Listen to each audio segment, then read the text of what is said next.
Hello there, fellow truth seekers. This is Doug coming to you again on this here Shabbat.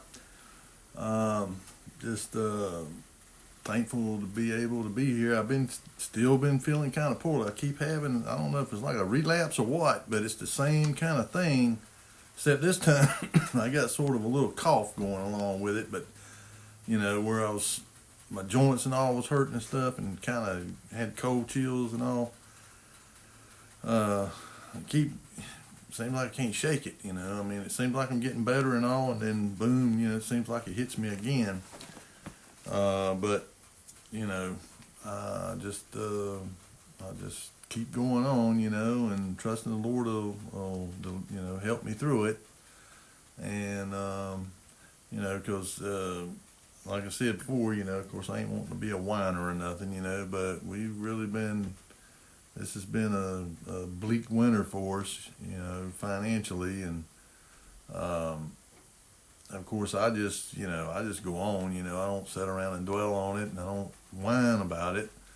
I just believe that everything will work out, whether we stay in business or not. I mean, it don't matter. I believe the Father will take care of us, and we don't need to be so focused on the things of the world. I try to, get my woman to understand that, that it's that stuff's fleeting. It ain't gonna last anyway. I mean, no matter what. But I don't want to dwell on that kind of stuff. But one of the things I want to just briefly mention, I had somebody left a comment in couple of videos back about different resources that I use and stuff, and I named some, but I like to, as I remember some of the things I use and some of the stuff I like, I'll keep bringing them up, and one is, and it's free. You can download it for free. It's called eSword, and it's an excellent resource. It's got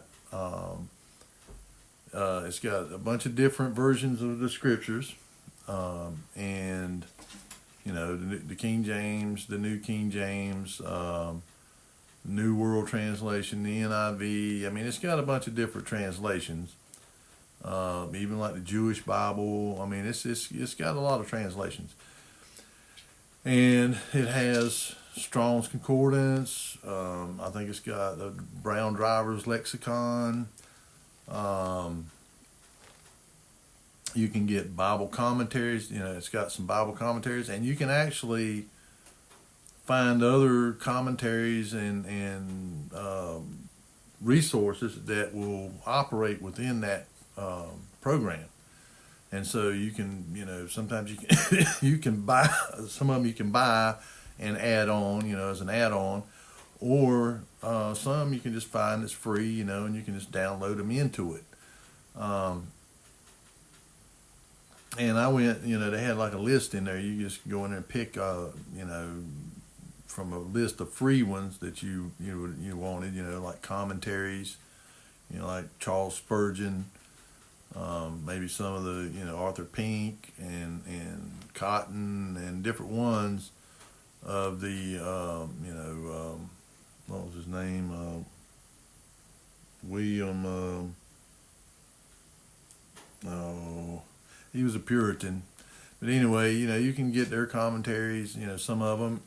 and then another one is the Blue Letter Bible, which is another good resource. It has different, same thing, lexicons and concordances and different versions of the Bible and stuff like that you can pull up, and you can compare their interpretations and stuff. Another resource, and I learned a lot from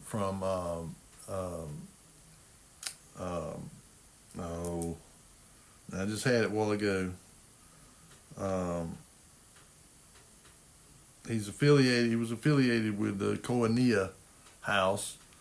They actually have a doctoral program. I mean, in biblical studies and all, you can get a doctorate and it's accredited. But Dr. Chuck Missler, he has a study that you can go right on eBay, YouTube. You put in Dr. Chuck Missler and or Koinonia House. It's kind of a big word there, but and you can go there and look at all of the videos he done. And he was a very learned man. I mean, he was a doctor of information science. And I mean, he worked for like the Rand Corporation, a big think tank. He worked for defense contractors. I mean, he was a very intelligent man and very learned. And of course, again, there's some things that me and him might not see eye to eye about, like biblical cosmology and stuff. But as far as his in-depth knowledge and study, his scholarship, you can't really beat it. I mean, he was, and we differ on, the rapture thing. He's a pre-millennial, pre-trib rapture believer and all, but and he's deceased now, so I don't want to denigrate him in any way. I really learned a lot listening. He has a series. It's called Learning the Bible. Learning the Bible in 24 hours or something like that. And it's 24 1-hour videos, and he goes from Genesis to Revelation. And even if you don't agree with every interpretation that he has, a lot of the information that he gives you and stuff is really significant stuff. I mean, it's kind of stuff you have to do a lot of time researching. It's not something you can just go dig up. But he gives you a lot of the historical information and historical timelines and dating and just a lot of that stuff, and the science behind it, because he was, after all, a scientist. And so, and not only was he a scientist, but he was also, chairman and CEO of 5 different defense contractors. So he had a big understanding of that, of where, geopolitics and stuff like that too. And he also done a lot of other, studies on like Genesis, just individual studies, series on Genesis and on other books of the Bible, besides this Learn the Bible in 24 hours thing. And then, you can get some of the, like, if you can get a really old set of like the World Encyclopedia, but get some like from the early 1900s, late 1800s, Webster's 1848 dictionary. You get a lot of definitions and terms in there that they've tried to erase. You won't find them in the modern versions, because Daniel Webster was a true believer, and so his whole worldview was a biblical worldview, and so he defined things in a biblical way, and so you could get a lot of definitions and terms that they've tried to get rid of, that they don't want people to know, the cover-up. And what gets me is up until, like I mentioned before, up until a certain point, they really didn't nobody try to hide any of this stuff. It's like the giants and stuff. And of course, the giants that they discovered and stuff were they were smaller than the first generation titans and all. And I've talked about that too. How over time they've gotten smaller. But here in America, man, there's nothing here. The Native Americans were the first ones here. Well, there's nothing further from the truth, man. I mean, there's stuff all over this country. I mean, they have found Phoenician artifacts, Phoenician writing. They found Canaanite writing. They found Egyptian stuff. They found Chinese, stuff here. I mean, Tartaria, people from Tartaria, the Scythians, the Russians or whatever, and other stuff. All over here, I mean, especially, and right here, where I live, here in West Virginia, Indiana, Kentucky, and Ohio, and even in Illinois and places. I mean, these burial mounds and these effigies like that serpent mound, and over in the Ohio River, I think there's a serpent, that's in the water there, that was carved or whatever. I mean, these things, they're everywhere. Or in America's Stonehenge, they're up there in I forgot what the name of the town is, but up there in New Hampshire. There was Phoenician writing there, and it took them a long time to find somebody that could interpret it. Some scientists come there just out of the blue that wanted to just see the place and because of curiosity, I guess, and just because of, he was a scientist, he wanted to see if he could learn something from it or shed some light on something. And so, but back in the 1800s, I mean, they, I would say, after the Civil War period, but it probably even before that, I'm sure, that there was, newspapers, but there was newspaper articles all over about the discoveries of things. Even Abraham Lincoln was in on the discovery of one of them because he lived in Illinois and he, Kentucky and all around down in there. I mean, he knew, and it was a big thing. And nobody tried to hide it or cover it up. But then all of a sudden they create this Smithsonian, and then it all starts getting covered up, and they come in whenever there's anything found. They come in, they take all of the stuff, and they get rid of it. They bury it, or they dump it in the ocean, or they hide it away in a warehouse somewhere. Nobody really knows what to do with it. I mean, I have heard that, it's rumored that over there near, like Dulles Airport or somewhere, there's a big, huge warehouse complex there that they keep all that stuff in. I don't know. And it ain't just here in the United States. They go around the world. And not just them, the Catholics. The Catholic Church, they have, archaeologists and all that stuff on staff. I mean, they have a fully staffed scientific, I mean, I think they even got a university there, at the Vatican. That at Vatican City, that is staffed with all kinds of scientists, astronomers, astrology, astrophysicists and physicists, archaeologists, and all the scientific disciplines. And they, anytime they hear of anything, they send people, and they try to, cover it up, and not only cover it up, but try to find any kind of secret knowledge, like the emerald tablets and the gold tablets and all that stuff that had the writings on them, that was come through the flood. I mean, it was pre-flood stuff. They want to keep it to themselves. They wanted to hide the truth of the existence of these Nephilim giants and stuff like that, and other creatures, like the chimeras and stuff. They they just want to relegate it all to mythology. But these cultures that depict a lot of this stuff, they never ever indicated it to be mythology. They truly, they understood these things to have existed.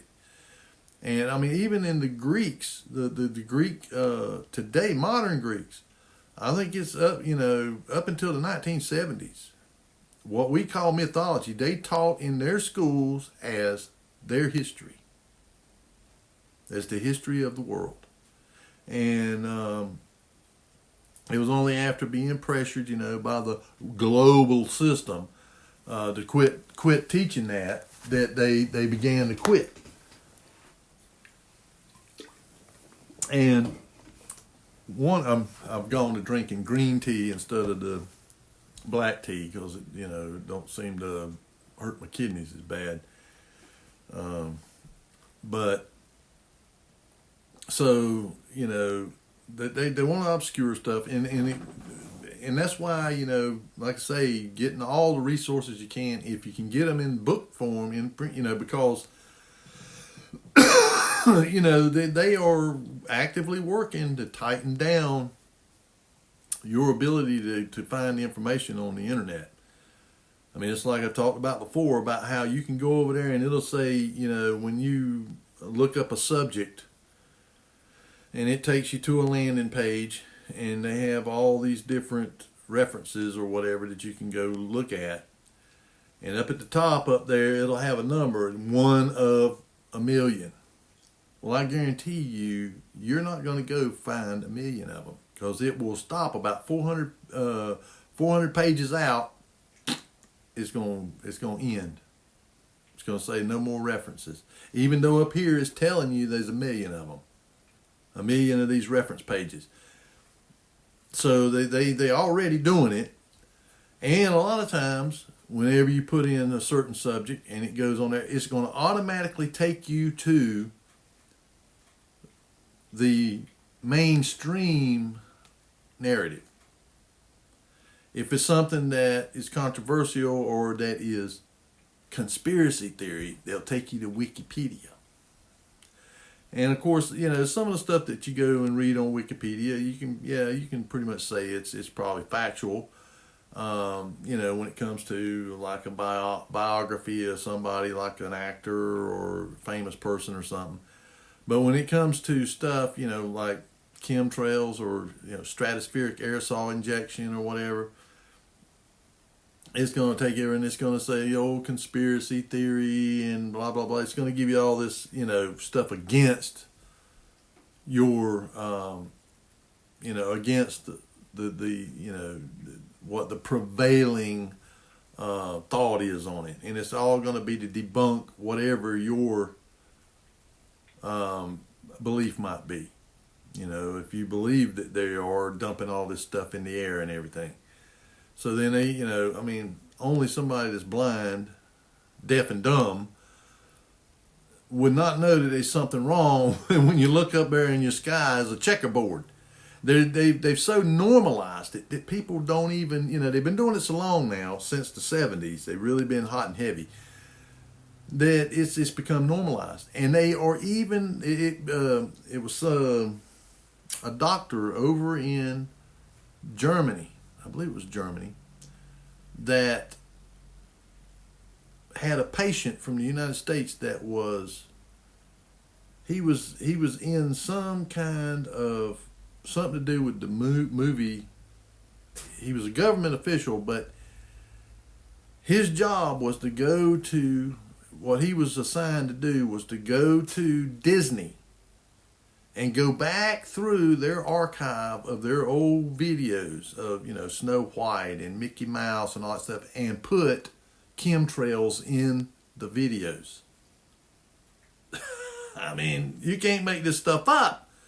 I mean, so they want to go back. They're doing it. I mean, they're going back. I've told people to go do this. Go on there and ask, just Google pictures of the sky.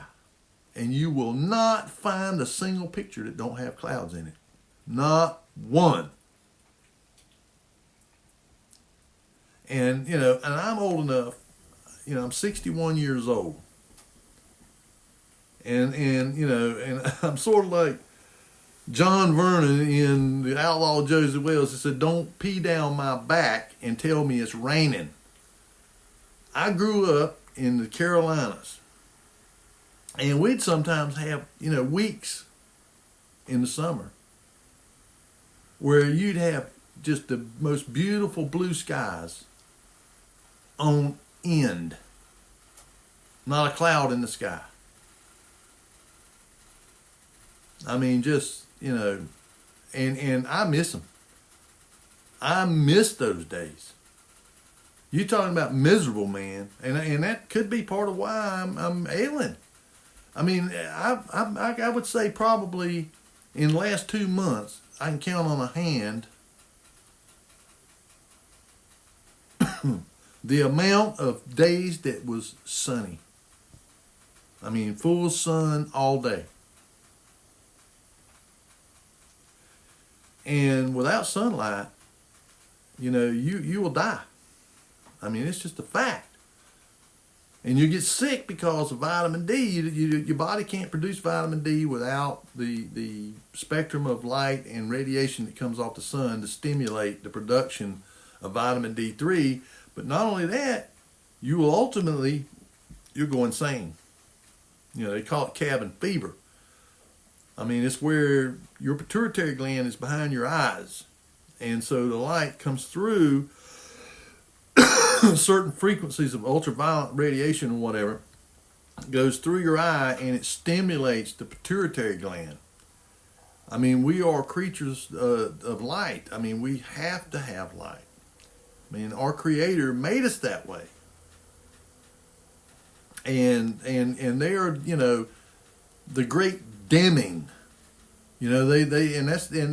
I mean, I've listened to these people like John Brennan, was the director of the CIA, and others. I mean, they were just, oh yeah, my favorite, geoengineering is stratospheric aerosol injection, and the dimming out of the sun. And the reason they're doing this, they are the ones that are creating the climate change. I guarantee you, if this stuff was to cease, if they was to just stop doing it, it might take a while. But the Earth would reach the hydrological cycle would restabilize itself. And you begin to see sunny days again and clear blue skies but they are unrelenting. I mean, the last day we did have, it was nice. I got up that morning, it was nice and sunny, the sky was blue, and by that afternoon, I mean, they were as busy as bees. And if you get a pair of binoculars or a telescope and you look up there at these planes, they are C-17 Globemasters, which are the United States Army, or C-141 Stratotankers, which are being used by the CIA out of Tinker Air Force Base, and they got like a fleet of 165 of them, and they just fly, I mean, just back and forth, and these big X's in the sky, the big checkerboards, and I've even seen them, make pentagrams. I mean, a 5-pointed star, guess they're just being, look at us, look at what we're doing, putting it in our face. And it was, it's climate change. Yeah, it may be, but it's climate change that they are causing. And yeah, it could be too. They're trying to do it to counter some of the curses that befall man whenever they turn against God. Because there is, droughts and stuff like that he will bring on you. So it wouldn't surprise me that they ain't, also trying to counter, the things that God would allow to happen, because if you read in the book of Enoch, Enoch was taken around and shown how everything worked. He was shown the courses of the sun, the courses of the moon, the order of the stars, and the portals. That they was portals in each of the cardinal directions, north, south, east, and west. And there was like 3 portals, 3 portals, 3 portals, and 3 portals, and that they were responsible for weather. And if you had, if it was coming out of this one and out of this one at a certain, angle coming there, you have rain at the right time, your temperatures would be moderate. But if it come out of the south, if it come, you'd have a drying wind, it would be real dry. And I mean, he kind of explains, and then there was one that locusts come out of. That they would send locusts out of it, and they would blow them in the wind. and a jet stream or whatever, and that's where the jet streams come from. They're coming out of these portals. I mean, they're environmental control systems, but they're on a massive scale. I mean, it ain't like the ductwork in your house. I mean, this stuff is enormous, and so they're trying to counter this. These people, the powers that be, the ones that are in league with, because again, if all you got to do, is look at what Scripture says. I mean, the kings of the earth taking counsel together, against the Most High and His anointed. I mean, the United Nations, World Economic Forum, all this bunch, I mean, that's what they're doing. They're taking counsel together. And they are taking counsel. I mean, everything they stand for is totally anti-God. Anti-Christ is what it is. And, it's the spirit of Antichrist. And, even back in the time of Paul and John, they talked about this spirit of Antichrist already being at work in the world. And so we're seeing all this stuff, man. And it's what's making people sick. It's not the weather, yeah, excuse me. I guess the absence of sunlight, the dimming is what they call it. Solar radiation management. Just look that up. Go look it up. Don't believe old Doug. I don't want you to believe nothing I say, but I want you to I want you to use some critical thinking. Use some critical thinking. Go do some homework. Go research these terms and stuff that they use. Oh, if you use what, the conspiracy theorist words, chemtrails and stuff like that right there, yeah, you're just going to go to somewhere and it's going to tell you it's conspiracy theory and, those are just contrails and, you're not, just jet contrails and all that stuff. I've been watching planes all my life. In fact, we used to go out and sit in the car and watch planes take off at the airport and stuff. And generally anytime you hear one flying over, I mean, it's a natural reaction to just look up and watch it, a little bit, and you can see a trail. Just if it's just a normal jet that ain't spraying nothing, you watch it, it'll go along, and it'll have a condensation trail. But within about 5 minutes, that trail's gone. It disappears. But if you watch these stratospheric aerosol injection trails, they last for hours, even all day long. And you can watch them just slowly move out like this right here. And also, I felt it. I mean, the temperature outside would be, say, 75 degrees. But, man, on your body, it felt a whole lot hotter. And I thought about it, man. I thought that's why. Because they are using atmospheric heaters and HARP systems. They take and they beam energy. See the thing, that's what the X's are. Them big X's where they cross these trails, they're targets. And they use a satellite to look down there and they see where the target is, and then they triangulate it. And they will adjust, because if you ever, you can look these HARP systems up and what they look like. They're antenna arrays, and they're huge. I mean, they cover acres and acres and acres. Antenna arrays, and they're on gimbals so that they can tilt them. They can tilt them side to side, front, back and forth like that right there. So they can take all of them, and tilt them like that right there and aim them up and beam energy up, and it's invisible energy. It's radio energy or microwave energy, and they beam it up and it bounces off of the aether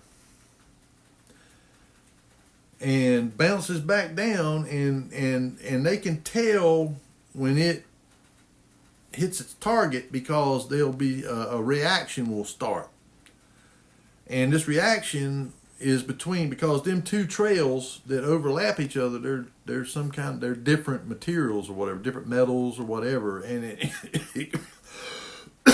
it causes a reaction to where they begin to attract, it ionizes it or something to where it begins to attract moisture. And they can do it either way. They can either create a desiccant effect where it dries the air out, or they can, do what they call cloud seeding, or even create clouds. And they can create snow. And I've seen some weird looking snow. I mean, little tiny balls. I mean, they look like styrofoam balls. Like, whenever you get those, you get electronics or something and it's in a package and it's got the styrofoam thing that fits down in it. It's sitting in a styrofoam thing that's shaped the way that the electronics is. They got it form fitted. And then the other piece slides. Well, when you break a piece of that off, a lot of times them little tiny balls, little styrofoam balls, will just pop off, and I mean, they stick to you, and you kind of try to wipe them off, and they got static electricity on. Well, that's the way these little, you can't really call them snowflakes. I mean, I don't know what you'd call them. I mean, they're snowballs or whatever, but they're little things about like that. And so you just have all of this kind of stuff that's going on, and of course they try to cover it up, try to make you think that it is normal. This is the way it's always been. This is the way, and so they will go back, in the stuff that they can, like movies and stuff, the old movies and all, and they'll go back there and they'll edit those videos to put chemtrails in them. And so that when you look at an old Mickey Mouse cartoon and you look at the sky, it's going to have these cross marks and all that, I mean, that's insane. I mean, that's to make people, to basically make us think we're crazy. Because that's what they'll do. They say, well, see, it's in these old ones here, man, from back in the 40s. These people were crazy. That ain't happening. What you see with your eyes, that ain't happening. You're just seeing stuff, man. That's normal. And of course, it's kind of hard to because prop planes, planes that use propellers, they don't have condensation trails. So how do you explain it back in the 40s? I mean, because the only time you see it is with these jets going back and forth. And they didn't have jets back in the 40s. I mean, they had a couple experimental ones. The British had an experimental jet, and the Germans had a couple experimental jets, but that was it. There wasn't no such thing. And, I think the Messerschmitt M132 or something, or 232 or something like that, and the British had the Convair or something. I mean, so they gonna and if you try to give that argument, they're gonna say, oh well, it's a natural environment. And this is the other thing. When I was going to school, there was like 5 cloud types or something. Now there's like 30 or 40 different kinds of cloud types. And you never seen any of them clouds, man. Never, man. I mean, these step clouds and these pillar clouds and these long tunnel looking clouds and all that stuff. You never saw none of that stuff. Ever. You see your old, cumulonimbus and your stratus clouds. That's kind of it. I mean, and, so they want to make us believe that we're delusional. We're people my age, you're just imagining that stuff, man. It was always like that. No, it wasn't. No, it was not. And I mean, I watched this just because he has some interest in video footage that people send him, about cloud formations and stuff. Mr. BBB 333 or something like that. And I mean, it's crazy, man. I mean, it's some of these clouds. I mean, these shelf clouds and And I mean, stuff, like I say, I mean, I never saw nothing like that when I was, growing up and all. And I've always, I mean, I'm not saying I'm no super observer, but I've always been a pretty observant person and kind of try to, like they say, keep your head on a swivel, and know what's going on around you. And because I try to tell everybody to be that way, especially today. You really have to be vigilant to keep your head keep your head on a swivel, and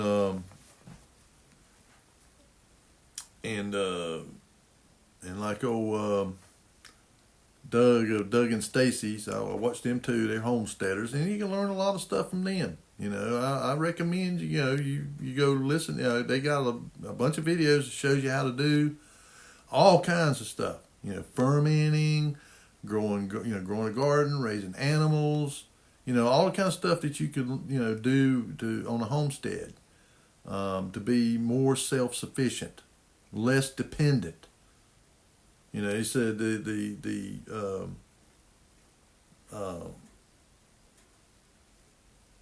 greatest hand that you can, what is it? He's got a thing, but anyway, it's the hand at the end of your wrist is the most dependable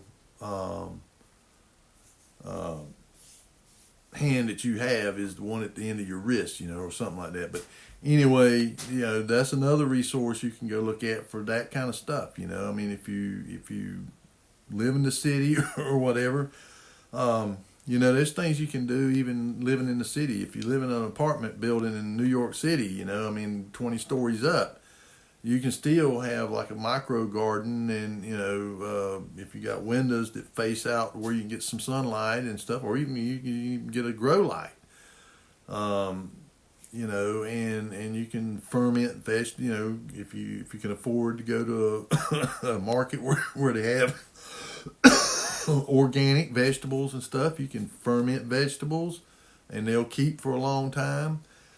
And they're good for your gut health and stuff. I mean, there's all kinds of things that you can be doing. Yes, this is our foundation of truth, and we really want to be diligent to study this. But God's, when He's telling us to study to make ourselves approved workmen unto Elohim, who need not be ashamed, rightly dividing the word of truth. Yes, He's talking about studying the Scriptures. And He says, that it's precept upon precept. Precept upon precept, line upon line, line upon line, a little here, a little there. And, we can gain knowledge that is beneficial to us and that is not spiritually detrimental in a lot of different places. I mean, knowing how to grow a garden, knowing how to, skin an animal or something. Because, you never know when, the way things are going down here at the border, it's it's getting dicey, man. I mean, Texas is not backing down, and there's, 20 some states, 25, 26 states, they're siding with, and I hope it don't come to some kind of a civil war. But, it wouldn't surprise me that they ain't trying to start something like that so that some outside force can, come and take us over. I mean, I just don't put anything past the Luciferian Satanists. I mean, I just don't.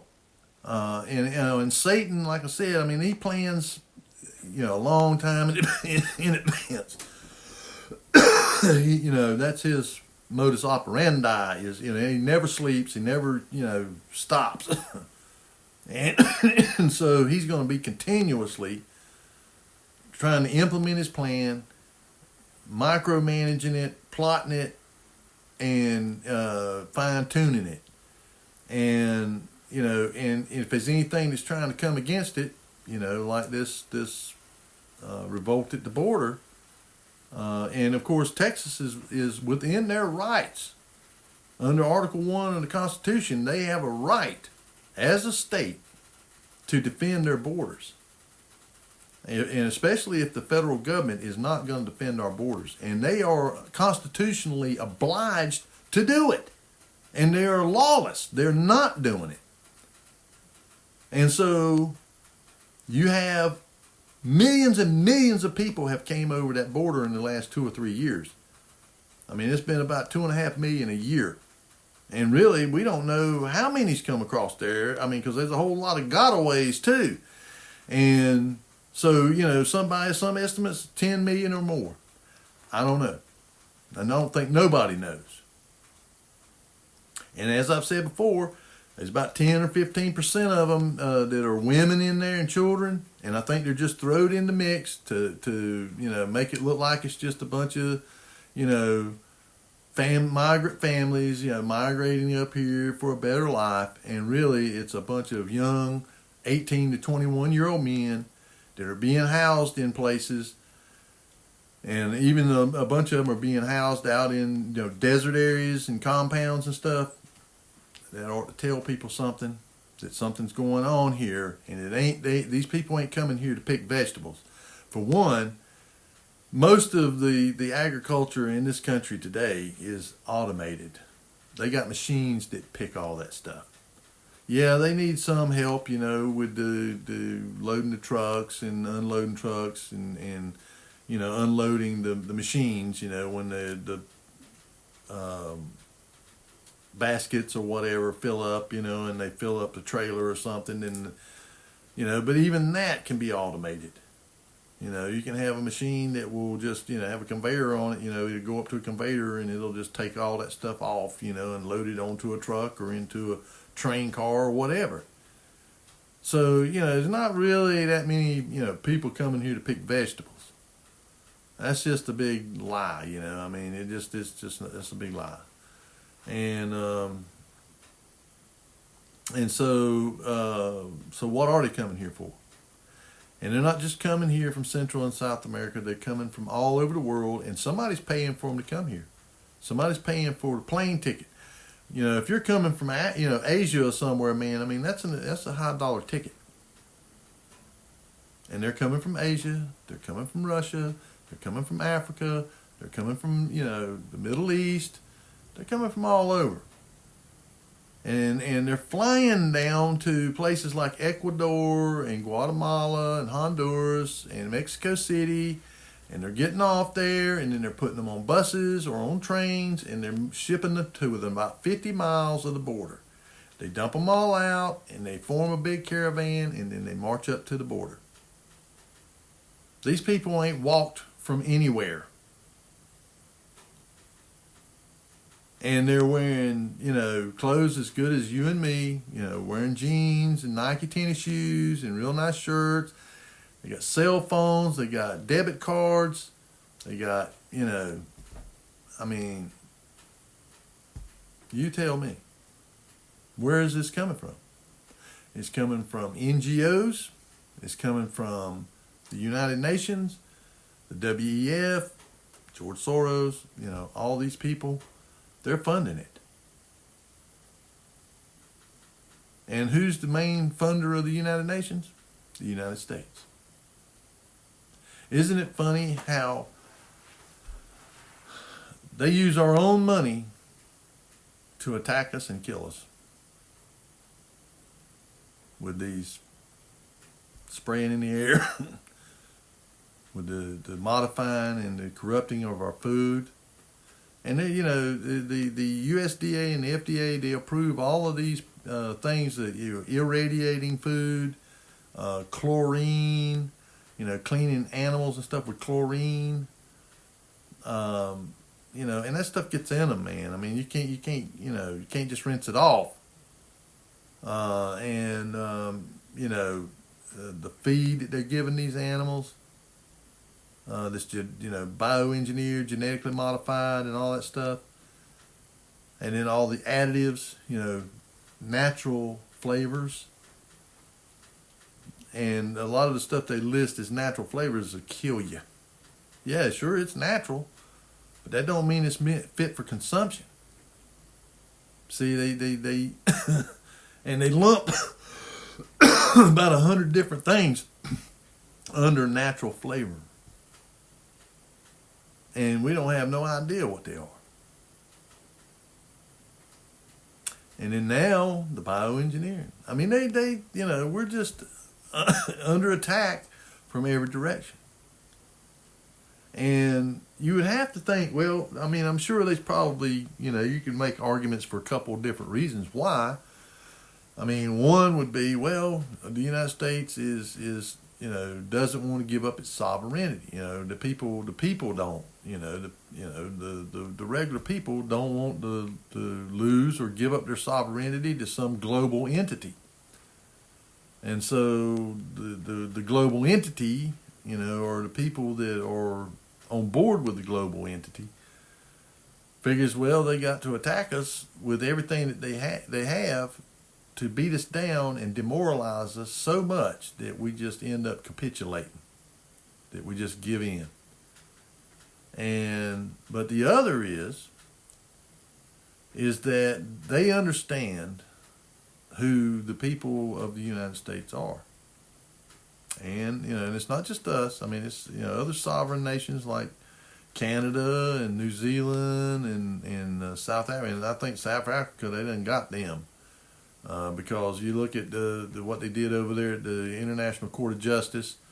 They launched a complaint saying that Israel was committing genocide against Hamas, or against the Palestinians, and the International Court of Justice agreed with them. You see how that works? If Israel is defending itself against terrorists, it's genocide. Anybody else can go out here and be really committing genocide, and they're defending themselves. I mean, why don't they say something about China and the Uyghurs and the Tibetans and the Inner Mongolians and other Chinese non-Mandarin Chinese? I mean, they make them they're an inferior class. And so, you see how it works. All of the people that are descended from, Abraham, as far as the Hebrew people, are going to be under attack. I mean, they're going to come at us with everything that they have. In the end, they'll overcome us. The Bible says they will. Because a lot of people will wake up and realize what's going on. And of course, it'll be too late. There really won't be anything that we can do about it. I mean, it's pretty much there now. And whatever this, breaks off into, I mean, if Biden really decides that he's going to try and take over the Texas National Guard and all that stuff and use them against Texans, well, I think they're going to have a hard time doing that. And, and if he starts trying to use the military, the U.S. military against the people of Texas, you're going to have a real situation because, for one, you're going to have a mutiny in the military because there's a lot of people in the military from Texas. I mean, you're going to have a hard time getting people. So that's why I think they brought all these people across the border. All these 18 to 21-year-old military-age men. That they plan on using them. Because they have no love for us. They hate us. Just look at, these sanctuary cities, Chicago, New York, where they're all complaining now. They're all whining about these migrants, these immigrants, these illegal immigrants. They're whining about them. Oh, they want them, but they just don't want them in their backyard. It's no problem as long as Texas is taking them all, or as long as Arizona's taking them all, or as long as New Mexico's taking them all, or any red state, any, conservative, what would be called a red state. As long as they're taking them, it's okay. Let them all in. But they're not sanctuary states. They're not sanctuary cities. That's New York. That's LA. That's San Francisco. That's Chicago. That's Denver. So whenever, Washington. So whenever you send all these illegal immigrants to their doorstep, they start whining. I mean, and they're having, and them immigrants is telling them people, shut up. This is our money. Because the people that live there, that have lived there all their life, are being shortchanged, on services and goods and stuff that the community are supposed to get with their tax dollars that they're not getting because it's being given to these illegal immigrants. And the illegal immigrants are saying, hey, you just shut up. We're getting the money. You're not getting anything. Talk about insanity. Well, they asked for it. All them bleeding hearts, and I'm not against immigration. I mean, everybody here pretty much is, ancestors immigrated here from somewhere. But the fact is that they came in here through an orderly way. They came in through a port of entry, and they had to have, papers, identifying who they were, where they come from. They had to be, quarantined on Ellis Island or somewhere and be checked out by doctors and stuff to make sure they wasn't bringing in some kind of a communicable disease or something. And then they were allowed to come in. And most of the time, they would require them to have somebody here to receive them. A relative or something. And, if they were Italians, they would go to Little Italy there in the Bronx, in New York. If they were, the Irish or something, they'd go to Hell's Kitchen. They was different enclaves of different nationalities of people, and they would go there, and then while they were there, they would work for somebody in the kitchen or something until they began to learn the language. And then when they were able to learn the language and they would speak, then they was waiting tables. They wouldn't, their own people would not let them go out and work in the public or anything until they were able to speak the language. And then they worked hard to get citizenship. And they obeyed the law and they done the things they're supposed to do. They paid taxes. They, done all the things they're supposed to do in order to be able to receive citizenship. And these people, they don't want citizenship for that reason. They don't want to, they want it to be given to them immediately. And really all of them people, none of them should have been allowed to come in here until they were vetted. And I'm pretty sure that, the ones that do come from South America, down in, in Central America, it's their people that they had in prisons. They just unloaded their prisons and headed them north, Go north, son, go north. And don't come back. And so they're sending their criminals, they're sending their mentally ill, they're sending, and their cartels that are sending mules and all that kind of stuff in here to transport drugs, to set up operations in towns and cities so they can get more fentanyl in here to kill more of our people. And yet, this so-called president up here, which I don't believe he was legally elected. I believe they stole that election. But and they do it with these machines. I mean, I just believe they do. But I mean, talk about lawless, man. I mean, everything that man has done has been lawless. And there's been some state governor, I mean, Ken Paxton or somebody fighting against him ever since he's been in office because of it.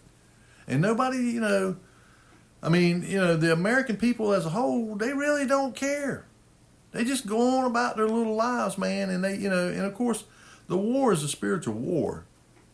It's not going to be defeated, it's not going to be won through the political system. But at the same time, if when good men do, see evil going on and they do nothing, then you get this. This is what happens. You have to stand up to evil. You have to stand up to these things that they try to do, that they try to pass, these laws and all that kind of stuff. And the Republicans up there in Congress and all, they're just as bad. It's not really any one party. It's the uniparty. I mean, I watched a thing where it was about Ronald Reagan when he went into office, when he first got to Washington. I mean, he had not originally been a politician. He was an actor. And so when he first got to Washington, he goes in and he meets somebody that is an insider, that's been there a while, because you got the bureaucracy, the deep state, whatever you want to call it. And he goes to the guy and he asks him about, the lay of the land kind of, how's things work here and all. And he says, well, it says it's like this. He said the political system, the Democrats and the Republicans, he said, they're down here and they are just controlled oppositions. And he said, really everything that happens is happening on the vertical. He said, freedom's up here, slavery's down here, basically. And he says, well, where are we at? And I mean, just as a reference, if it went from 1 to 10, he said, we're at about a 4. And that was in the time during Ronald Reagan. And he, when he kind of got in office, it moved up a little bit. It kind of moved up to a 5, 5.5 or something like that right there. But it never moves up there. And it's the same thing, with the democracy and all that stuff. The United States is not a democracy. Democracy is mob rule. The United States is a constitutional republic, representative government, okay? And it represents the individual. So the individual's voice is as powerful as the majority. Otherwise, the mob rule would be the law, that would be the order of the day. You would have a mob ruling and dictating to you what you're going to do. And that's kind of that's what's happened, is the herd mob mentality. And these political people and all, they orchestrate this. It's the programming, predictive programming, and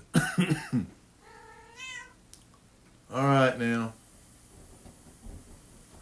All these cats now, I think she's done got pregnant again and going to have kittens again already. Now, I mean, she just weaned 5 and now's already, got out one time, Becca, she escaped, and first thing she done was went and got pregnant. And one of her kittens, not from this last litter, but the one before that, she's been going around here. I mean, she's in heat too. She's wow, wow, wow, wow, wow, doing that all day long, rolling around on the floor. I mean, I can tell what's up. And my other cat up yonder at the shop, my mouser, she's. I mean, yesterday I was up and she was just wow, wow, wow, wow, wow, and I know that's what it is they coming in heat or something. Well, with her, she ain't in heat no more. Now she's pregnant. I know she is, because them kittens were still nursing on her and stuff. Now she just hisses at them and boots them away. Like we need more kittens, man. We can't even afford to feed ourselves hardly, much less these cats. But that's just the way that they program people to this herd mentality, and they use these identity politics to keep us divided. And of course, Christ told us, a house divided can't stand. I mean, it's just going to fall. And and of course, like I've talked about before, and I don't want to make it that Trump's the Antichrist or he's a beast or whatever. I don't know. I don't know really who it is. I know that the Antichrist is a religious man. He's a religious figure. But I know that somebody will be the one that comes in and leads people to to this religious system, a belief, and enforce it. And, and if you look, despite everything that they have thrown at him, and I think it's all planned, designed, it's like I said, kabuki theater, man. I'm kind of going off, on, kind of just doing a general talk about all the stuff that's kind of going on right now, because it's just a madhouse. The world's going crazy. And, but you see this, how, there at the beginning, nobody, Trump couldn't, get but like just 30% or something favorability. And now, he's up in the 50s. Biden's like down in the 30s, and he's actually, at this time in his presidency, he's ranking or polling worse than Jimmy Carter did at this point in his time. And I was, around when Jimmy Carter was in there, man, it was bad. Everything went up, man. Inflation, mortgage rates were like 18-20%. It was just bad. And of course, a savior come in, Ronald Reagan, and that's kind of how they play this thing, man. And they, they escalating it. They keep, each time around, they escalate it, and they each time, like under the Bush, not the George Herbert Bush, but George Walker Bush. Under him, look at what they managed to accomplish. The Patriot Act 1 and the Patriot Act 2. Basically, he takes all your rights away, man. All they got to do is declare some kind of an emergency, and they can just suspend the Constitution. And, typically, there was conditions that would allow that, like martial law, but they had to be a real good reason. If you had a real insurrection, not a January 6th protest, if that was the insurrection, as many people was there, I think they would have tore that place to the ground. And there probably would have been a lot of people killed and all. But it wasn't. It was a protest, and people just got led astray, and got led, to follow in, let people like Ray Epps and that bunch of FBI informants and the FBI actual agents and stuff that were there, agents provocateur, and, that were in there stirring it up, come on. And then opening the doors. Doors had magnetic locks. They could only be opened from the inside from a control room. So somebody told them people in the control room to unlock that door. And so, they let them in. Just that kind of stuff. And so now, this time around, you got this Democrat in there that's just created all of this chaos, man. Got us, when Trump was in last time, there was no new wars, and he was was negotiating with North Korea, and first president to ever go into North Korea.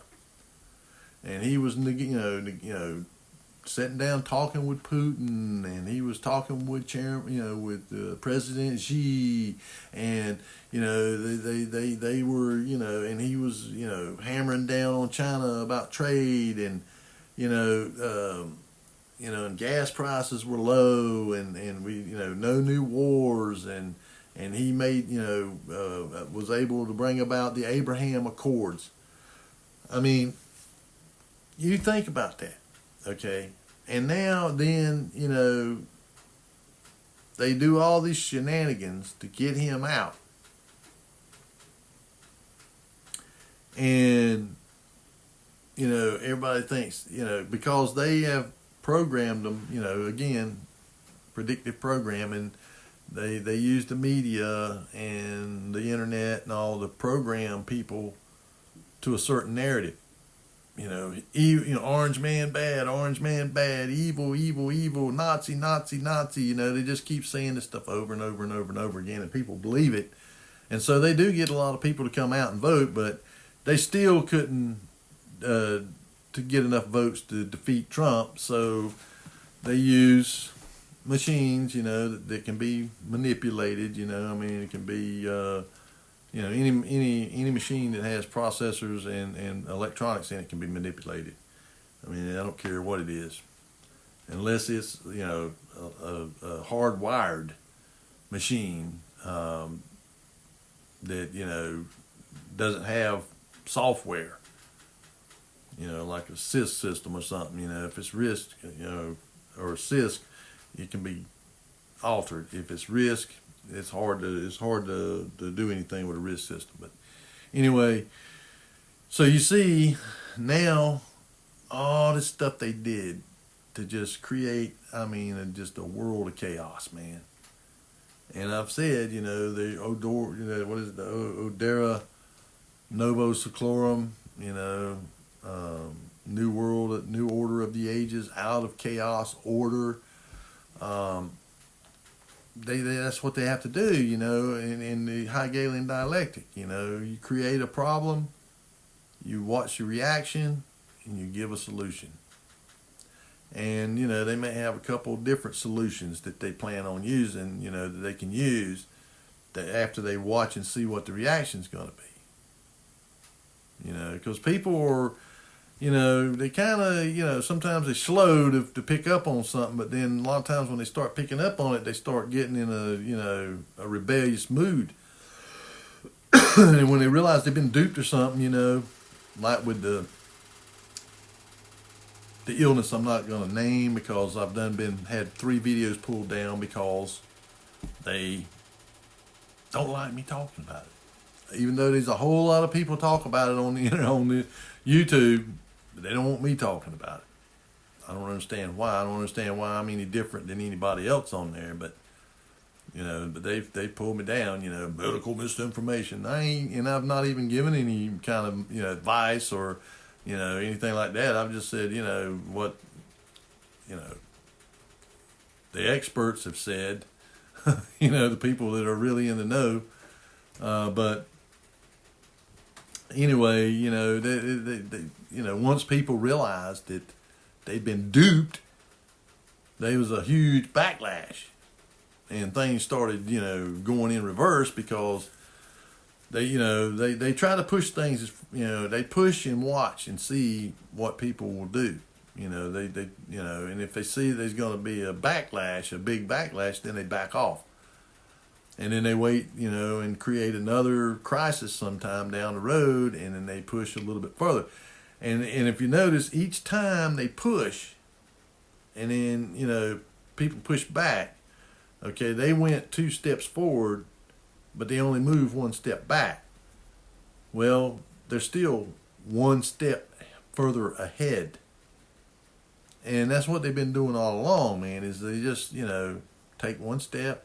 They'll take 2 steps forward, 1 step back. 2 steps forward, 1 step back.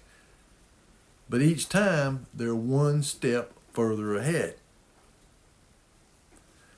And that's how they've been doing it.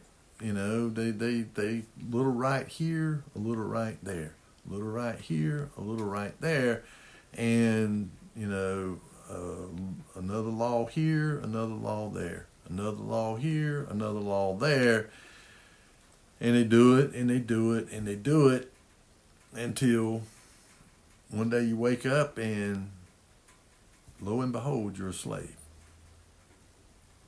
I mean, you got no freedom anymore. I mean, there's different kinds of enslavement. I mean, you got, the old traditional, what we think of as slavery, being put in chains and working on a plantation or something like that. But there is financial enslavement. There is just political enslavement. To where you can't say anything. The thought police, you can't even think anything. If you think anything other than, like Orwell, the thought police and or like the Minority Report, where they head off crime just based on statistics that well, that guy right there, statistically, he's ready to kill somebody. You need to go grab him. It'll get to that point. Whenever they make these movies and all this kind of stuff, don't think that it's far from the truth of what's coming. They kind of, it's predictive programming. They're trying to program you so that when the time comes that you kind of roll on into it, you accept it. And of course, scriptures talks about that, how people are, led into the pit, and that's being led in, and I talk about too, the two sides of the coin, the blacks, it's the yin and the yang, the black side and the white side, the light and the dark, it's the same thing. One is the right hand path, the other is the left hand path, but both of them lead to destruction. And it comes down to just, how do you want to get there? How do you want to get to the end point? Do you want to be led to the end point, or do you want to be forced to the end point? And that's the difference between the two political sides, really. And of course now it ain't no real difference. They're the uniparty. It's just, again, it's basically Heideggerian dialectic, controlled oppositions. You just make you think that you have an actual choice that you're choosing, but really, they're appointed. The person that's going to be in there has already been chosen. And of course, that's, and whenever you look at the history of these people, you go look at their ancestry and their lineage. All of them, but I think one, like John Adams or somebody, are all descended from King John. Even Barack Obama. They, so coincidence? I don't think so. It's just like I've talked about the blue bloods, the blue bloodline of Europe, of European royalty and all. And again, like Lawrence Gardner, now I'm not advocating for Lawrence Gardner because he was a Freemason, but there's a lot of good information there about the bloodlines of these people, where they come from, and the line of Dan, and according to them, according to the Grail line, that they believe that their bloodline goes back to Christ and Mary Magdalene, and of course that's heresy, but even on beyond that, they believe, some of them believe that it goes back to Nimrod. There's a couple different lines of thought on that, but anyway, they believe they're special. They're special bloodline. And then you got the ones that are above them. I mean, and if they're not, I don't know what else do because I saw video footage before King Charles was a crowned king, back when he was still just a prince. And it's been several years ago, but David Rothschild, I think it's David Rothschild, was talking to him, and he was doing him in his chest with his finger like that. Doing this to the future king of England. So that tells you about this man's, position. Who's really in charge. And not only that, but him, David Rothschild, and David Rockefeller were over at the Vatican. And the Pope, this Pope that's in there right now, Battaglio, been over and kissed their hands. They didn't kiss his hand. He kissed theirs. And he had a look of fear on his face. So if that don't tell you, these you have to, you kind of have to watch what these people do, and they're not all out in your face about it, but it's ceremonial. It's ceremonial stuff, and those people, the Rothschilds and them and the Rockefellers, you don't really hear much about them people. And these other ones you never hear about. And whenever their name's brought out, they ain't happy. I mean, you really, if you're anybody that is anybody that somebody might, people might actually listen to or something. Not some peon like me, but somebody, like a Tucker Carlson or something, if he come out and he started, in on these people, man, they might kill him. He don't never say nothing about these people. Nobody in the media does. In fact, if you start bringing up their names and stuff, even people like George Soros, they tell you, hey, we don't, we're not talking about that. So there's this certain group of people that are off limits, man. They're above everything, which ought to tell you something.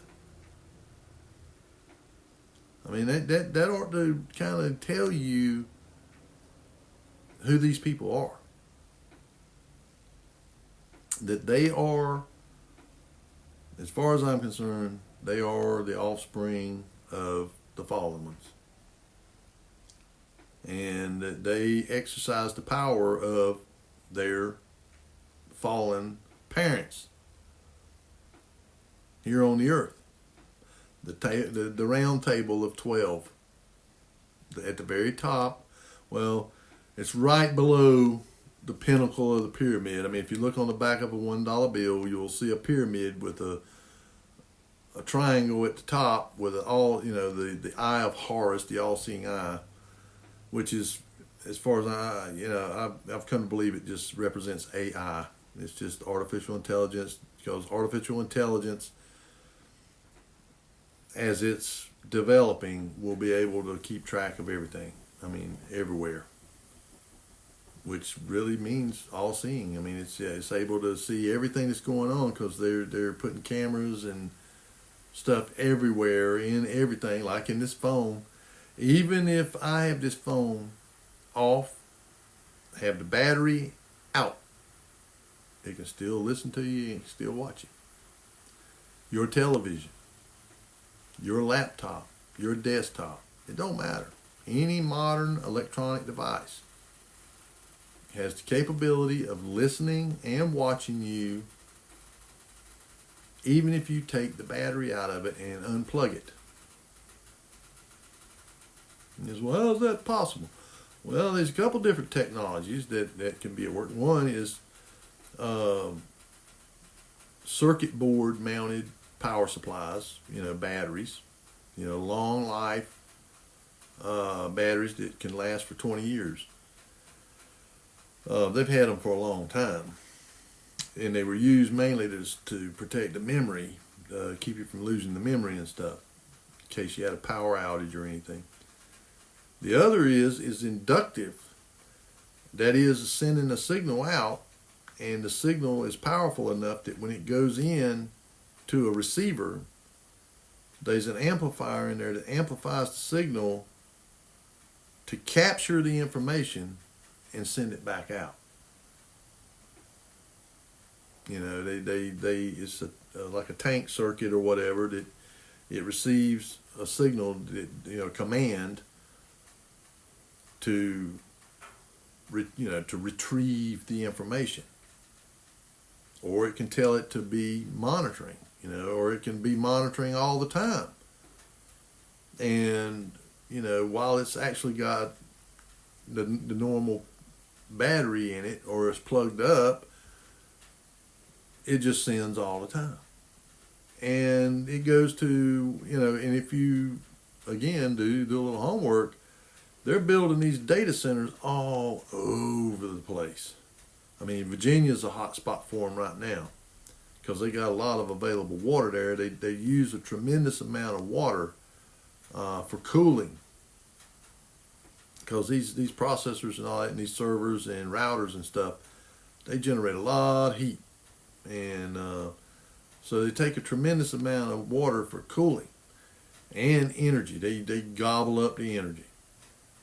But they have a central center that's out in Utah, and I've never seen it, but supposedly this place is 5 times more massive than the Pentagon. And for up until just in recent years, the Pentagon was the most massive office building in the world. I mean, like 11 million square feet.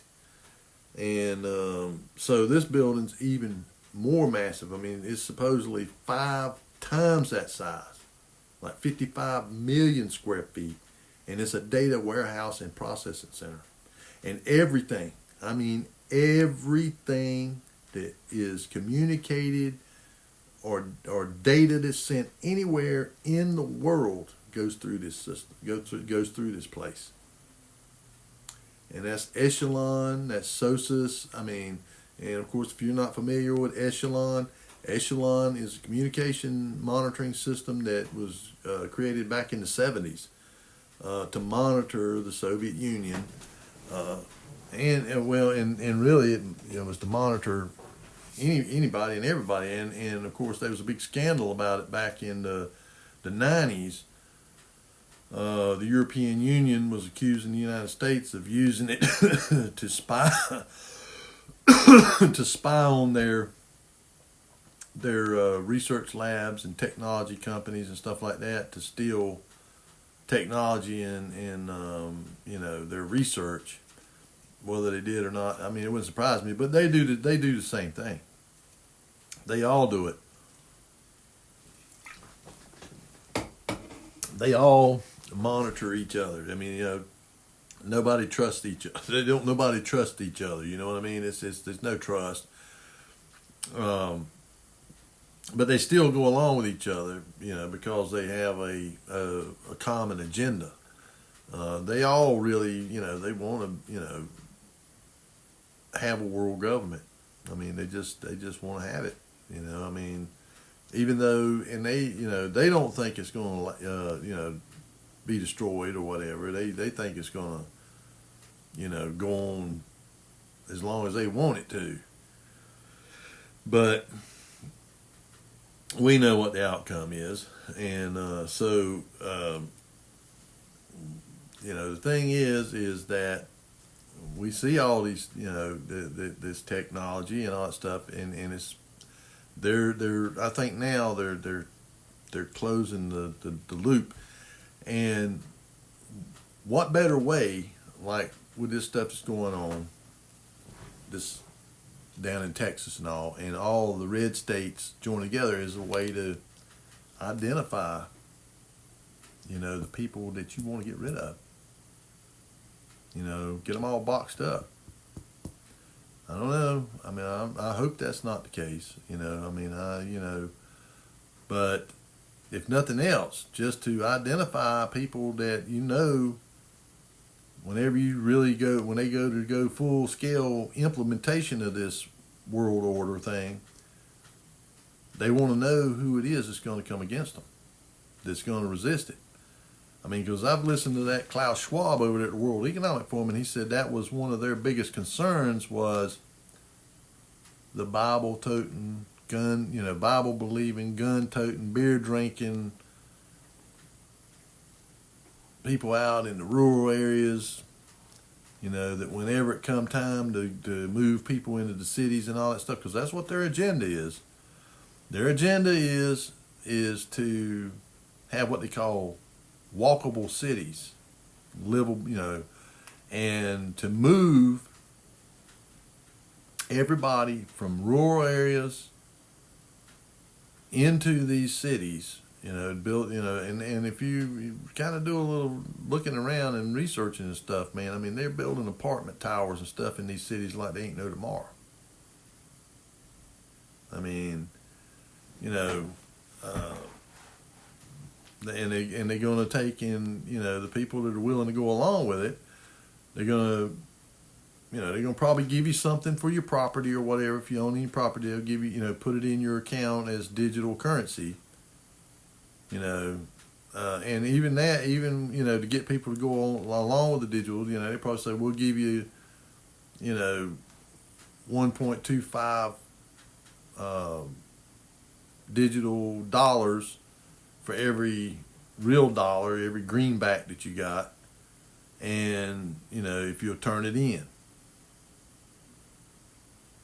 And then for the people that have property and land out in rural areas, they'll say, look, you got to get off that land. It's got to happen because of climate change, and we got to turn everything back to nature and all that stuff, and so they will offer you to buy you out at whatever the market value is, plus 25% or something, and then you move into the city and you live in, according to your financial status. They'll have different apartments or different buildings for different status. If you're just some guy that's just barely hanging on, and living on the street, you get a little 250 square foot box, and you get a universal income, $1,000 a month or whatever, of digital credit, and you got to spend it by a certain time, or else we take it. You can't amass any money or digital currency. And and of course their fourth industrial revolution, which is complete automation of everything, robotics and AI, and so you're going to have masses of people that are no longer doing anything. So what are you going to do with them people? The metaverse, immersion technology. Put a set of goggles on you and immerse you into your own little world that you create. You can make any world you want. You can just sit there and live in your own little world. And, they'll give you the drug of your choice. If you want some drug to kind of cope, they'll give you a drug or whatever, fentanyl, heroin, marijuana, cocaine, whatever you want, they'll let you have it just to pacify you. And, feed you, frankenfood, or mealworms or cricket flour or something like that. And that'll be the way of it. I mean, and when you read in Revelations, and I was thinking about doing a little Bible study, and all that about the cross, but I might do that next week. But I just kind of wanted to talk a little bit about the things that are, happening around us.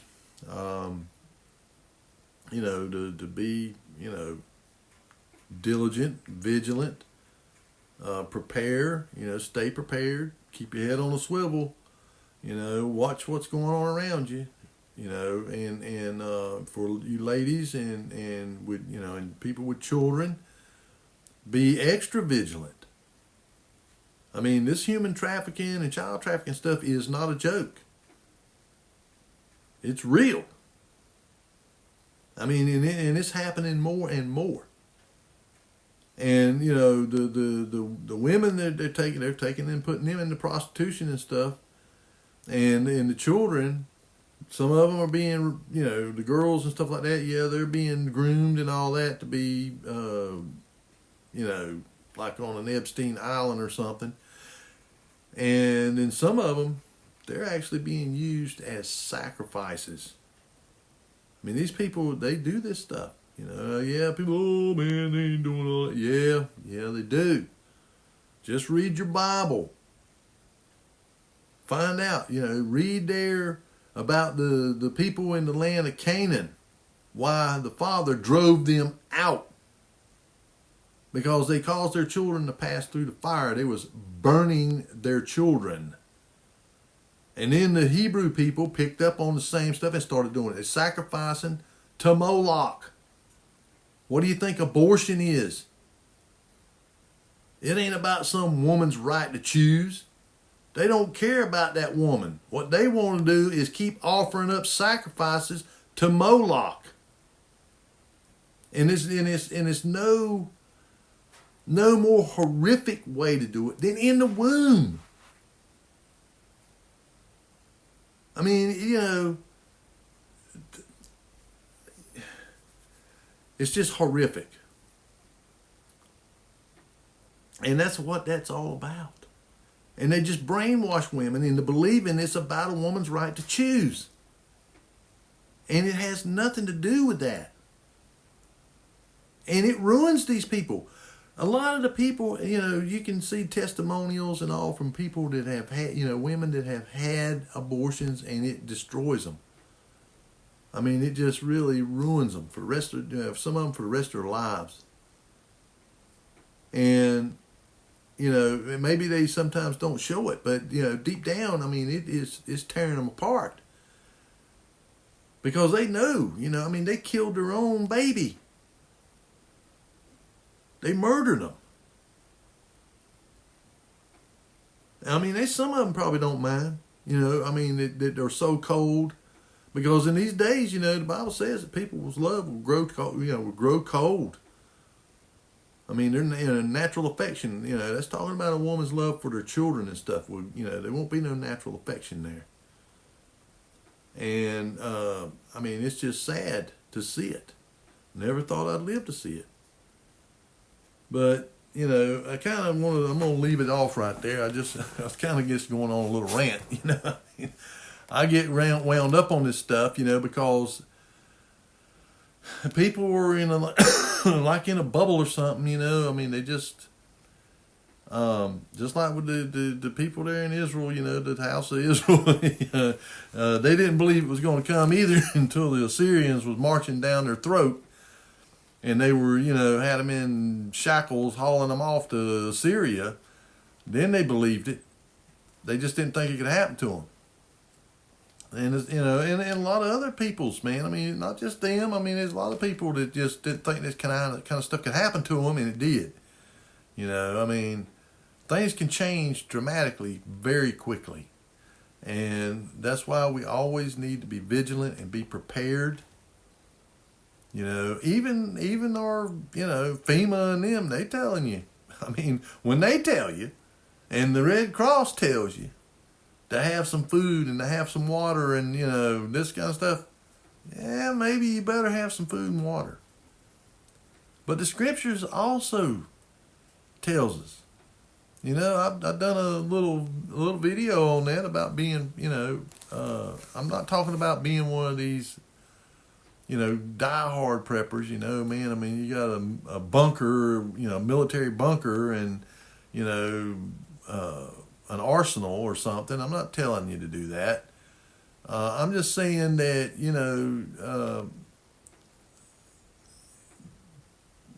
the Father warns us about impending things. Something, and that we need to prepare. And, because you got these people going to say, oh, that's a lack of faith, man. You're not trusting in the Lord to take care of your needs and all that, Well, yeah, I do trust it. But I also know that the Father, he told Noah to prepare, didn't he? Told him to build an ark. And everybody thought Noah was crazy. They'd never seen it rain. It didn't rain. A mist come up from the earth and it watered everything. So, Joseph, they're in Egypt. I mean, the Pharaoh, he had this dream, that troubled him and nobody could interpret the dream. But Daniel could, or Joseph could, and he told him, you're going to have 7 years of plenty, but you're going to have a 7 years of bad that's going to be so bad it's going to eat up all of what you can produce in the good 7 years of good. So my advice is you better be stocking up everything that you can stock up. And of course it came and, well, we know the story. I mean, it got so bad that people were selling everything that they owned just to get food. I mean, they were given, by the time it was over, the famine was over, the Pharaoh owned everything. Joseph had, he had stored up all this food, built storehouses to put it in. And when the people would come there, so you sign over your property to Pharaoh. Well, they were starving to death. They were more than glad to do it. And so by the end of it, the Pharaoh pretty much owned everything. So, I mean, but it just goes to show you the Father warns, and he tells us, says, it's the wise man sees trouble coming and he avoids it. But it's the foolish man that rushes in and suffers for it. So, don't think that preparing for something is lack of faith. No, it's actually a sort of a showing of faith through action. Because the Father, I mean, like I said, he, years ago, several years ago, he started warning me, and I started warning everybody that would listen. I said, man, this is coming a time whenever I said, I believe it's time, and this is way before the pandemic and all. Probably 10 years ago, I just got this, this feeling came over me, man, that, you better start putting up some food. You better start putting back, making provisions for having some fresh water, whatever that is, whatever it is for you, getting, stocking up on some cases of water, survival food, long shelf storage, whatever. Growing a little garden. But, if I didn't listen, that would be an act of no faith. It would be an act of disobedience. Because if he's warning you to prepare, because he knows what's coming. He tells us the end from the beginning. So if he knows what's coming, and that, and he tells us we need to prepare, then we better listen. And I don't think I'm the only one. I think it was like a broadcast, the people everywhere. And for those who had ears to hear, they did it. And for those that don't, they're going to suffer. And of course, the animal instinct, and of course, but not only for myself, and for my family, but that I might, be able to help others. Because there's going to be people that ain't going to be able to, elderly people and, people that are sick and stuff, that they're going to need somebody to help them. And so that'll be, the people that have, prepared and thankfully, the play, here where we're at, the people here still kind of close to the land. They ain't soft. Most of America, I mean, we're in trouble. I mean, if we're dependent on most of America to overcome what's coming, to be able to stand up to it, we're in trouble. I mean, most people don't even know where their food comes from, much less how to get out and fix something, much less how to get out and build a fire or go trap something or go, kill an animal. They don't know how. I mean, here, everybody hunts. A lot of people trap. A lot of people, most people, not everybody, but a lot of people have gardens. And they raise animals. Cows and pigs and chickens and goats and sheep. And, I mean, these people know how to survive. Because, West Virginia is a hard, it's a poor place. And it's always been a struggle for the people here. But because of it, when these things happen and all, they're going to have a better chance than people in the cities. I mean, I wouldn't want to be around a big city like New York or somewhere like that whenever you have a big food crisis. I mean, you talk about mobs. I mean, when people start going hungry and the grocery stores are empty and there's nowhere to get nothing. And the thing is, they, what do you think they're going to do? They're going to start trying to come here or anywhere else they think there's going to be food at. And then you're going to have, talk about, war. I mean, urban warfare and stuff like that, and rural warfare over food. But anyway, I've got on a long rant here, but there's a lot of resources. I named off some, and each week I'll try to throw out some more resources that you can go and check out. Like, I've talked about Rob Skiba, the late Rob Skiba, when it comes to the flat earth stuff, and Alan Horvath. If you really want to kind of learn Hebrew, get a better understanding of Hebrew and the Hebrew Odiot, which is the alphabet, the ancient alphabet, and or alphabet, Hebrew alphabet. And then there's Paleo Hebrew alphabet, and then there's modern Hebrew alphabet.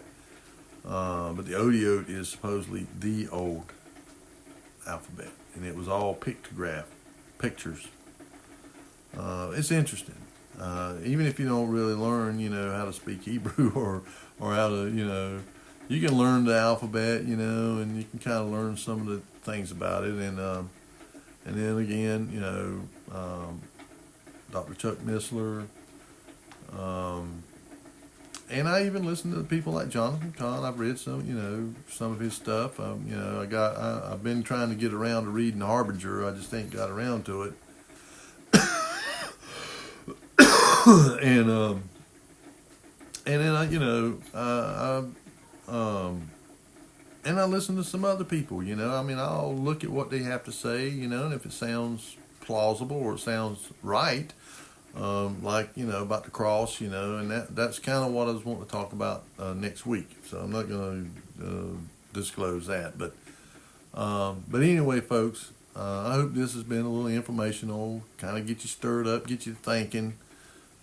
Get you to, realizing, we're coming into short rows and you better be prepared spiritually, mentally, physically, as best as you can, and prepare as best as you can. I know it's getting more and more expensive every day, So being able to go stop, but you can do a little bit every day or every week. You can, put an extra $10, which ain't much, but extra $10 worth of canned goods in there. They got got a pretty long shelf life on them. And all of that, man, as long as that can ain't swollen up or rusted or anything like that, ain't nothing wrong with that food. It'll go on and on and on. And just store it in a cool, dry place. And rotate it out. As you have your rotational system to where you can take the oldest and eat it. And then each week you keep replacing it. Then you'll have a stock and get you just one case of water. $5 or $6 for a case of water, or save your money up and get you a water purification system. Berkey or something. Aquapure, and just put it back. And you can get like little small picture type water filters that will get most of the stuff out. It won't get everything out, but it'll get a whole lot of the stuff that's in the municipal water and stuff like that. The lead and chlorine and stuff like that. So and they're not that expensive. And you can get these straws. They got these straws that you can get that are survival straws that you can, they purify. You can suck water out of a stream, or out of a creek, and it'll clean it and purify it. And it'll do, probably a couple gallons of water. And of course, in a real life or death situation, a couple gallons of water will save your life. And so you can stock you up a few of them. And have some kind of first aid, and just different. You can, like I say, go look at Doug and Stacy. They have a lot of good tips and hints and stuff about things like that you can do. And there's other homestead prepper. There's a lot of different people out there that have good advice, about things you can do. And you ain't got to go crazy and overboard. You can work within your own means. But with that, I'm going to call it a night, folks. I love you. Pray for you, folks. I hope you'll be blessed. As I always say, be good Bereans. Study your scriptures. Don't believe what I tell you. But you study the scriptures for yourself. Search out some of these things. About being prepared. That it's not an act of unbelief. It's just it's showing belief. If you're being led to prepare, then maybe you are too. And and you can see multiple examples in scriptures of people who were told to prepare, and if they hadn't, a lot of people would have perished. And in fact, if Noah hadn't obeyed, there would not be anybody here yet. So with that, I'm going to sign off, and I will see you again on the next Shabbat if Yahuwah is willing.